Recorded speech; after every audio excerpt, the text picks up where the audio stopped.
അസ്സലാമു അലൈക്കും വറഹ്മത്തുള്ളാഹി. ബിസ്മില്ലാഹിർ റഹ്മാനിർ റഹീം. സൂറത്ത് നഹലിലെ 2-ാമത്തെ ആയത്താണ് ഇന്ന് പഠിക്കുന്നത്. മലക്കുകൾ മുഖേനയാണ് തനിക്ക് ദൈവത്തിൻ്റെ സന്ദേശം ലഭിക്കുന്നത് എന്ന് നബി സല്ലല്ലാഹു അലൈഹി വസല്ലം ജനങ്ങളെ അറിയിച്ചപ്പോൾ മക്കയിലെ ഖുറൈശികൾ അതിനെതിരെയും രംഗത്ത് വന്നു. അവർ പറഞ്ഞു, എന്നിട്ട് ഈ മലക്കുകളെ നമ്മൾ കാണുന്നില്ലല്ലോ, ഈ മലക്കുകൾ എന്താ നമ്മുടെ അടുത്തേക്ക് വരാത്തത്? ഇനി മലക്കുകൾ വരുന്നുണ്ടെങ്കിൽ തന്നെ അവർ ദൈവ സന്ദേശവുമായി വരാൻ മുഹമ്മദിനേക്കാൾ യോഗ്യരായ എത്രയോ പ്രമുഖ വ്യക്തികൾ മക്കയിലും മദീനയിലും തായിഫിലുമൊക്കെയുണ്ട്. അവരിലേക്കല്ലേ മലക്കുകൾ ദൈവത്തിൻ്റെ സന്ദേശവുമായി വരേണ്ടത്? ഇതായിരുന്നു പ്രതിയോഗികൾ നബി സല്ലല്ലാഹു അലൈഹി വസല്ലമക്കെതിരെ പറഞ്ഞു നടന്നിരുന്നത്. ഈ പശ്ചാത്തലത്തിലാണ് ഇന്ന് പഠിക്കുന്ന 2-ാമത്തെ ആയത്ത് പ്രസക്തമാകുന്നത്. യുനസ്സിലുൽ മലായിക്കത്ത, മലക്കുകളെ അവൻ ഇറക്കുന്നു. അള്ളാഹു മലക്കുകളെ അയക്കുന്നു. ബിർ റോഹി, ചൈതന്യം കൊണ്ട്. അള്ളാഹുവിൻ്റെ ദിവ്യ സന്ദേശവും ഖുർആനുമാണ് ഇവിടെ ചൈതന്യം എന്ന് പറഞ്ഞതുകൊണ്ട്, റോഹ് എന്ന് പറഞ്ഞതുകൊണ്ട് ഉദ്ദേശിക്കുന്നത്. മിൻ അംരിഹി, അവൻ്റെ കൽപ്പന പ്രകാരം. അലാമൻ യശാഉ, അവൻ ഉദ്ദേശിക്കുന്നവർക്ക്. മിൻ ഇബാദിഹി, അവൻ്റെ അടിയാറുകളിൽ നിന്ന്, അള്ളാഹുവിൻ്റെ അടിയാറുകളിൽ നിന്ന്, അള്ളാഹുവിൻ്റെ അടിമകളിൽ നിന്ന് അള്ളാഹു ഉദ്ദേശിക്കുന്നവരെയാണ് അവൻ പ്രവാചകത്വത്തിനായി തിരഞ്ഞെടുക്കുക എന്നർത്ഥം. പ്രവാചകത്വവും വഹയുമൊക്കെ ലഭിക്കുന്നത് ആരുടെയും പ്രത്യേക യോഗ്യത കൊണ്ടൊന്നുമല്ല, മറിച്ച് അള്ളാഹുവിൻ്റെ അനുഗ്രഹം കൊണ്ട് മാത്രമാണ്. ഖുറൈശികൾ കരുതുന്നതല്ല മലക്കുകൾ ദിവ്യ സന്ദേശവുമായി എത്താനുള്ള യോഗ്യത. മലക്കുകൾ ആരുടെ അടുത്ത് പോകണം, എന്ത് സന്ദേശം നൽകണം എന്ന് തീരുമാനിക്കുന്നത് അള്ളാഹുവാണ്. തൻ്റെ സന്ദേശം നൽകാൻ യോഗ്യരെന്ന് കാണുന്നവരെ അള്ളാഹു പ്രവാചകരായി നിശ്ചയിച്ച് വഹി നൽകുന്നു എന്നാണ് ഈ പറഞ്ഞതിലുള്ളത്. ഇനി ഇതിൽ പറഞ്ഞ റൂഹ് കൊണ്ട് ഉദ്ദേശിക്കുന്നത് എന്താണ്?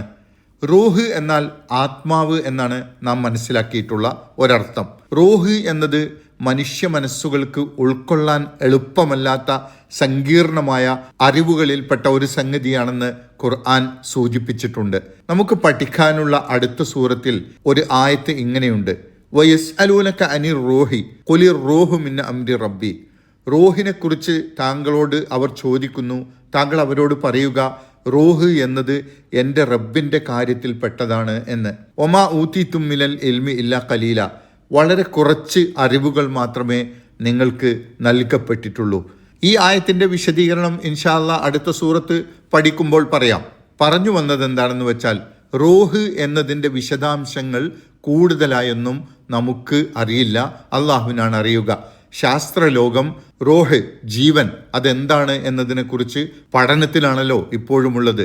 ലളിതമായി നമുക്ക് മനസ്സിലാക്കാൻ കഴിയുന്നത് ഇങ്ങനെയാണ്: ജീവൻ ശരീരത്തിൽ പ്രവേശിക്കുമ്പോൾ ശരീരത്തിന് ജീവൻ ഉണ്ടാകുന്നു. അപ്പോൾ അതിനെ നഫ്സ് എന്ന്, അതായത് മനസ്സ് എന്ന് വിളിക്കുന്നു. ശരീരത്തിൽ നിന്ന് ജീവൻ വേർപെടുമ്പോൾ അതേ ജീവനെ റൂഹ്, ആത്മാവ് എന്ന് വിളിക്കുന്നു.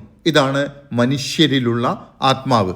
അള്ളാഹു ആദമിൻ്റെ ശരീരം സൃഷ്ടിച്ച ശേഷം അതിൽ ആത്മാവിനെ, ജീവനെ ഊതി എന്ന് മനുഷ്യ സൃഷ്ടിപ്പിൻ്റെ തുടക്കത്തെക്കുറിച്ച് പറഞ്ഞപ്പോൾ അള്ളാഹു പറഞ്ഞത് ഈ ആത്മാവിനെ കുറിച്ചാണ്. എന്നാൽ മൃഗങ്ങളിലും മറ്റുമുള്ള ജീവൻ മനുഷ്യരിലെ ആത്മാവിനെ പോലെ വില കൽപ്പിക്കപ്പെടുന്ന റൂഹല്ല എന്നാണ് മനസ്സിലാക്കപ്പെടുന്നത്. അതോടൊപ്പം ആത്മാവ് ജീവൻ എന്ന അർത്ഥത്തിൽ മാത്രമല്ല, ചൈതന്യം എന്ന അർത്ഥത്തിലും റൂഹ് ഉപയോഗിക്കപ്പെട്ടിട്ടുണ്ട്. ചൈതന്യം എന്ന് പറയുന്നത് അസാമാന്യമായ പ്രത്യേകതകൾ കൊണ്ടുണ്ടാകുന്ന പ്രസരിപ്പാണ്. ഈ ചൈതന്യം എത്തിക്കുന്ന മലക്കുകളെക്കുറിച്ചും റൂഹ് എന്ന് ഖുർആനിൽ പറയുന്നുണ്ട്. ജിബ്രീലിനെ കുറിച്ച് റൂഹ് എന്ന് ഖുർആനിൽ 1-ലധികം തവണ പറഞ്ഞിട്ടുണ്ടല്ലോ. നാം പഠിക്കുന്ന ഈ ആയത്തിൽ പറയുന്ന റൂഹ് എന്നത് ചൈതന്യം എന്ന അർത്ഥത്തിലാണ്. അതായത് അസാധാരണമായ അറിവിൻ്റെയും സന്ദേശത്തിൻ്റെയും സജീവമായ ചൈതന്യമാണ് വഹിയിലൂടെയും ഖുർആനിലൂടെയും അള്ളാഹു ഇറക്കിയിരിക്കുന്നത് എന്നാണ് അതിൻ്റെ ആശയം. ഈ അർത്ഥത്തിൽ, അതായത് വഹിയിലൂടെയുള്ള ദിവ്യ സന്ദേശം എന്ന അർത്ഥത്തിൽ മറ്റു സ്ഥലങ്ങളിലും ഖുർആനിൽ ഇത് പറഞ്ഞിട്ടുണ്ട്. ഉദാഹരണത്തിന്, വകദാലിക ഔഹൈന ഇലൈക റൂഹം മിൻ അംരിന, അപ്രകാരം നമ്മുടെ കൽപ്പനയാകുന്ന ഒരു അറിവിൻ്റെ ചൈതന്യം നാം താങ്കൾക്ക് ബോധനം നൽകിയിരിക്കുന്നു. അപ്പോൾ നാം ഇന്ന് പഠിക്കുന്ന 2-ാമത്തെ ആയത്തിൽ പറയുന്നത് ഇതാണ്: മലക്കുകൾ അള്ളാഹുവിൻ്റെ കൽപ്പനയാൽ അവനുദ്ദേശിക്കുന്ന അവൻ്റെ അടിമകൾക്ക് റൂഹ് നൽകുന്നു. ഈ പറഞ്ഞതിൽ റൂഹ് എന്നുപയോഗിച്ചത് ദിവ്യ സന്ദേശമാകുന്ന ഖുർആനാകുന്ന ആത്മചൈതന്യത്തെക്കുറിച്ചാണ്. എന്തിനാണ് പ്രവാചകന്മാർക്ക് ഈ റൂഹ് ഇറക്കിക്കൊടുക്കുന്നത്, ഈ സന്ദേശം ഇറക്കിക്കൊടുക്കുന്നത്? അൻ അന്തിറു, അവർ മുന്നറിയിപ്പ് നൽകുന്നതിനു വേണ്ടിയാണ്. അന്നഹു ലാ ഇലാഹ ഇല്ല അന, ഞാൻ അല്ലാതെ വേറെ ദൈവം ഏതുമില്ല എന്നതിനെക്കുറിച്ച്. ഫത്തഖൂനി, അതുകൊണ്ട് എന്നോട് മാത്രം ഭയഭക്തിയുള്ളവരായിരിക്കണം എന്നതിനെക്കുറിച്ചും.